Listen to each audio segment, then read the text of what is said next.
दोस्तों, मार्स पर एक बहुत बड़े समुद्र को फाइंड कर लिया गया है। क्या ये पानी पीने वाला है और क्या इसमें लाइफ मौजूद है? मार्स पर पहले भी पानी को फाइंड किया गया है। आखिर ये पानी उस पानी से डिफरेंट कैसे है? ये अमेजिंग इन्फॉर्मेशन आप जानोगे आज की इस वीडियो में, तो पूरी वीडियो वॉच कीजिएगा। और आप देख रहे हैं स्पेस वर्ल्ड। अगर जमीन से मार्स पर 1 किलो सामान को भेजा जाए तो इस पर $2 लाख लगते हैं, जो पाकिस्तानी 5.5 करोड़ बनते हैं। जिससे पता चलता है कि मार्स पर सामान को लेकर जाना कितना ज्यादा मुश्किल और महंगा काम है, क्योंकि जैसे जैसे आप वजन बढ़ाते जाएंगे आपकी कॉस्ट बढ़ती जाएगी, जिससे मार्स पर सामान लेकर जाना बहुत ज्यादा मुश्किल हो जाता है। स्पेस एक्स इस कॉस्ट को कम करने की कोशिश कर रही है। इलॉन मस्क की कंपनी ने एक स्टेटमेंट दी है जिसमें उस कंपनी ने कहा कि वो मार्स पर 1 किलो सामान को भेजने की कॉस्ट को $130 तक लाने की सोच रहे हैं। ये कॉस्ट कब तक कम होगी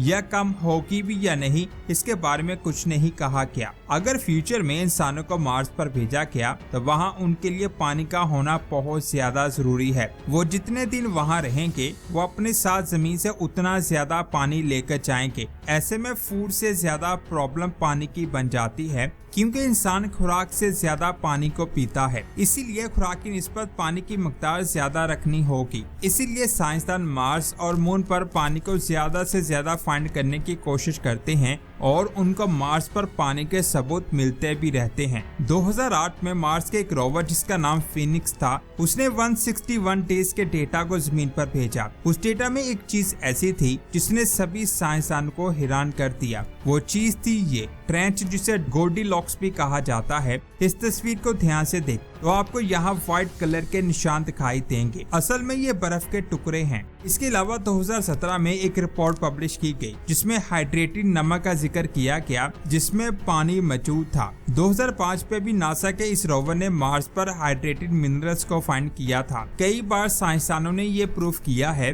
परमाफ्रोस्ट फैला हुआ है। परमाफ्रोस्ट का मतलब है कि ये बर्फ के टुकड़े होते हैं जो मार्स की मिट्टी में मिले हुए हैं। इसके अलावा 2012 में क्यूरियोसिटी रोवर ने एक सूखी हुई जगह को फाइंड किया था। साइंसदान का कहना है कि ये जगह ऐसी लग रही थी जैसे यहाँ किसी दौर में पानी बहता हो।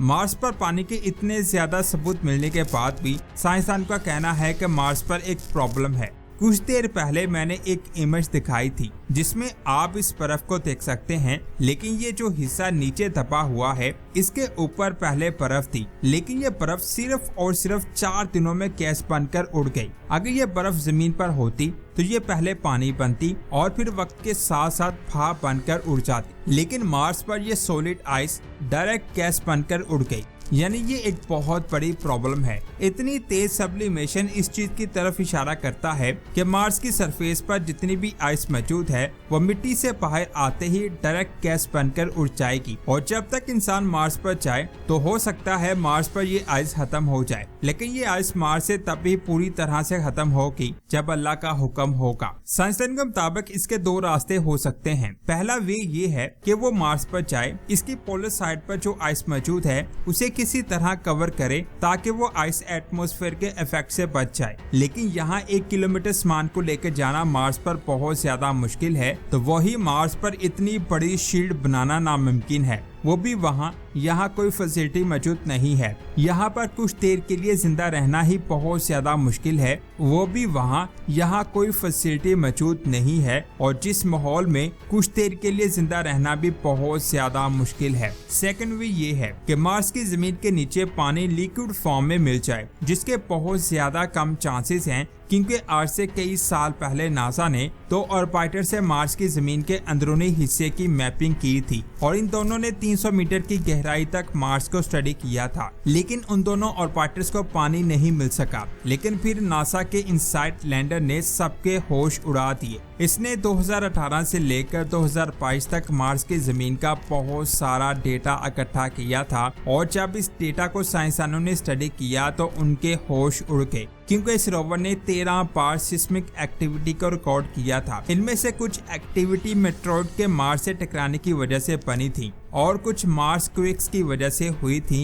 इन एक्टिविटी से वेव्स निकलती हैं जो मार्स के अंदर फैल जाती हैं और वह मुख्तलिफ चीजों से टकरा के डिफरेंट रिएक्ट करती हैं, जिन रिजल्ट्स को देखकर साइंसदान को पता चल जाता है कि वहाँ क्या कुछ मौजूद हो सकता है। और फिर साइंसदानों ने इन वेव्स को स्टडी करके मार्स के अंदरूनी हिस्से का एक मॉडल बनाया। उस मॉडल के मुताबिक मार्स के बहुत नीचे फ्रैक्चर्ड इंजीनियस रॉक की एक लेयर है, जिसमें कुछ बड़ी बड़ी दरारें बनी हुई हैं और इन दरारों में बहुत ज्यादा पानी मौजूद हो सकता है। लेकिन यहाँ सोचने वाली बात यह है कि ये पानी जमीन के नीचे पहुँचा कैसे। ये सेम ऐसे है जैसे जमीन के ऊपर पानी नीचे जमीन में चला जाता है। सेम ऐसे ही जब किसी दौर में मार्स पर पानी हुआ करता था, तब पानी जमीन के नीचे चला गया और अब वहाँ बहुत ज्यादा पानी मौजूद है। अब सोचने वाली बात ये है कि आखिर इस पानी को बाहर कैसे निकाला जाए, क्योंकि साइंसदानों ने जो मॉडल बनाया है उसके मुताबिक ये पानी 10 से 20 किलोमीटर नीचे है। इसके कई तरीके हैं।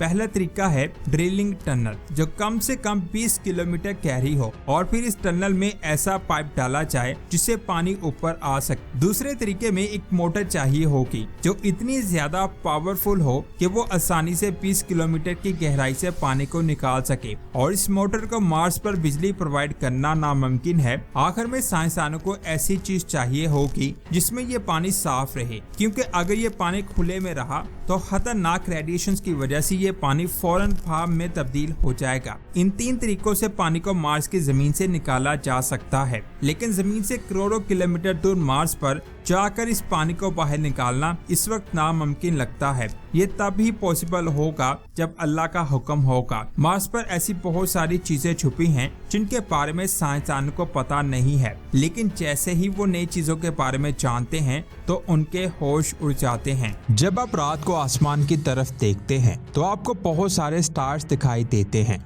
लेकिन क्या आपने कभी इन स्टार्स की हकीकत जानने की कोशिश की है? आसमान में इतने स्टार्स हैं कि मैं सबको एक्सप्लेन नहीं कर सकता, लेकिन एक ऑब्जेक्ट है जो रात को आसमान में बिल्कुल साफ दिखाई देता है, जिसको मैं एक्सप्लेन करूंगा। जब आप मगरिब के बाद या मई के आखिर पर मगरिब वाली साइड पर आसमान की तरफ देखोगे तो एक स्टार आपको बहुत ज्यादा रोशन दिखाई देगा। ऐसा लगता है जैसे ये आसमान का सबसे रोशन स्टार है और ये बहुत ज्यादा बड़ा है, जो चांद के सामने दिखाई देता है। असल में ये कोई स्टार नहीं है बल्कि एक सियारा है, जिसे जहन्मी सियारा भी कहते हैं। इसका नाम वीनस है, जिसके बारे में आपने ऑलरेडी सुना होगा। ये हमारे सोलर सिस्टम का दूसरा और जमीन का करीबी सियारा है। साइंसदानों की एक तहकीक के मुताबिक करोड़ों साल पहले इस सियारे पर समुंदर और जंगलात मौजूद थे और इसके पास मैग्नेटिक फील्ड मौजूद थी जो सूरज से आने वाली सोलर वीनस को वीनस तक आने नहीं देती थी। लेकिन कुछ साइंसदानों के मुताबिक वीनस का एक चांद था जो इससे टकरा गया, जिससे वीनस की मैग्नेटिक फील्ड खत्म हो गई। सोलर विंड सीधी जमीन तक आने लगी, जिससे वीनस का पानी भाप बनकर उड़ गया और अब वहां लावे का समुंदर और तेजाब की बारिश होती है, जिससे वीनस बहुत ज्यादा खौफनाक सियारा बन जाता है और ये हमारे सोलर सिस्टम का सबसे गर्म सियारा है। इसका टेम्परेचर 464 डिग्री है। अब यहाँ सवाल आता है कि आखिर इसका टेम्परेचर इतना ज्यादा क्यों है? आप ये जानकर बहुत ज्यादा हैरान होंगे कि ये सियारा सूरज के हैबिटेबल जोन में आता है। असल में हैबिटेबल जोन के 3 पॉइंट होते हैं, एक स्टार्टिंग पॉइंट, एक मिड पॉइंट और एक last point. Venus habitable zone के स्टार्टिंग पॉइंट पर मौजूद है, जमीन मिड पॉइंट पर मौजूद है और मार्स सूरज के हैबिटेबल जोन के आखिरी पॉइंट पर मौजूद है। लेकिन फिर भी इसका टेम्परेचर हमारे सोलर सिस्टम में मौजूद सभी सियारों से बहुत ज्यादा है। असल में इसका एटमॉस्फेयर बहुत ज्यादा डेंस है। ये इतना ज्यादा डेंस है कि इसके अंदर हला से या जमीन से देखना बहुत ज्यादा मुश्किल है। यहाँ बहुत ज्यादा गहराई में घने बादल मौजूद हैं, जिन्होंने वीनस की सरफेस को पूरी तरह से ढका हुआ है। इसीलिए नासा ने इसकी सरफेस के बारे में जानने के लिए रेडार टेक्नोलॉजी का इस्तेमाल करके इसका एक 3D मैप बनाया। और ये वो वक्त था जब इंसान पहली बार घने बादलों के नीचे वीनस की सरफेस को देख रहा था, जिसे पता चला कि यहाँ पर पानी का नामो निशान नहीं है। यहाँ चारों तरफ वोल्केनोस मौजूद थे जिनसे लावा निकल रहा था और यहाँ पर अर्थक्वेक्स भी बहुत ज्यादा आते हैं, जिसकी वजह से यहाँ कार्बन डाइऑक्साइड की मकदार में बहुत ज्यादा इजाफा हुआ, जिससे वीनस पर ग्रीन हाउस इफेक्ट पैदा हुआ। इसी इफेक्ट की वजह से सूरज की गर्मी वीनस के अंदर तो आती है लेकिन इसे बाहर नहीं जा पाती और ये अमल कई करोड़ों सालों से हो रहा है। जिसकी वजह से वीनस के अंदर इतनी ज्यादा गर्मी जमा हो चुकी है कि इसका टेम्परेचर 464 डिग्री तक पहुंच गया, जिससे ये सियारा हमारे सोलर सिस्टम का सबसे गर्म सियारा बन जाता है। ये टेम्परेचर इतना ज्यादा है कि अगर आप वहां जाकर रहोगे तो आप जल जाओगे। और सबसे ज्यादा हैरान करने वाली बात यह है कि इस सियारे पर सूरज मगरिब से निकलता है। असल में हमारे सोलर सिस्टम में सभी सियारे एंटी क्लॉकवाइज घूमते हैं, जिसकी वजह से सभी सियारों पर सूरज मशरिक से निकलकर मगरिब में ग्रुप होता है, लेकिन वीनस उल्टी डायरेक्शन में घूमता है, जिसकी वजह से साइंसदानों के मुताबिक यहाँ सूरज मगरिब से निकलता है। यहाँ पर एक पहाड़ मौजूद है जिसका साइज माउंट एवरेस्ट से भी ज्यादा बड़ा है। यहाँ हर तरफ लावे की नदियां बहती हैं और तेज बारिश होती है, जिसकी वजह से इसे जहन्नमी सियारे का नाम दिया गया है, जिसको आसमान में देखा जा सकता है। तो दोस्तों, ये थी आज की शानदार वीडियो। आपको ये वीडियो कैसी लगी नीचे कमेंट्स करके जरूर बताएं। इस वीडियो को लाइक और शेयर लाजमी करें। मिलते हैं एक और शानदार वीडियो में। अपना बहुत सारा ख्याल रखें। अल्लाह हाफिज।